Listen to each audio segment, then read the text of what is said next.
ঈদে আসছে বাংলা সিনেমা টগর, একটি রোমাঞ্চকর প্রতিশোধের গল্প, যেখানে আদর আজাদ ও পূজা চেরি জুটিকে নতুন রূপে দেখা যাবে। এই সিনেমা কি আপনার ঈদের বিনোদনের তালিকায় থাকবে? চলুন বিস্তারিত জেনে নিই।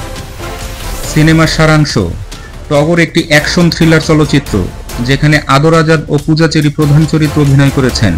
পরিচালক আলোক হাসান এই সিনেমাটি পরিচালনা করেছেন, যা 2025 সালের ঈদ উল আজহায় মুক্তি পাবে।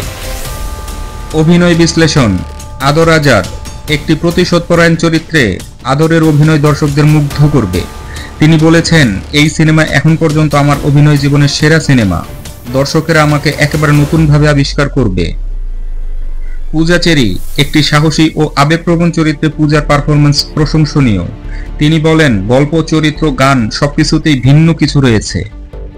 পরিচালনা ও নির্মাণ শৈলী: পরিচালক আলোক হাসান টগর সিনেমাটিকে একটি উত্তেজনাপূর্ণ থ্রিলারে পরিণত করেছেন। চিত্রনাট্য ও সংলাপ রচনা করেছেন AR মুভি নেটওয়ার্ক টিম ও মামুনুর রশিদ তানিম। চিত্রগ্রহণ করেছেন ইসমাইল হোসেন লিটন এবং সম্পাদনা করেছেন রনি শিকদার জিতু। সঙ্গীত ও ব্যাকগ্রাউন্ড স্কোর: সিনেমার সঙ্গীত পরিচালনা করেছেন আয়ুষ দাস। 100% দেশি গানটিতে পূজা চেরি ও আদর আজাদের পারফরম্যান্স দর্শকদের মুগ্ধ করবে। সিনে প্রহর বিডি ভার্ডিক্ট: টগর একটি উত্তেজনাপূর্ণ অ্যাকশন থ্রিলার, যা দর্শকদের মনোযোগ ধরে রাখবে। শক্তিশালী অভিনয়, চমৎকার পরিচালনা এবং সঙ্গীতের সমন্বয়ে এটি একটি মাস্ট ওয়াচ সিনেমা।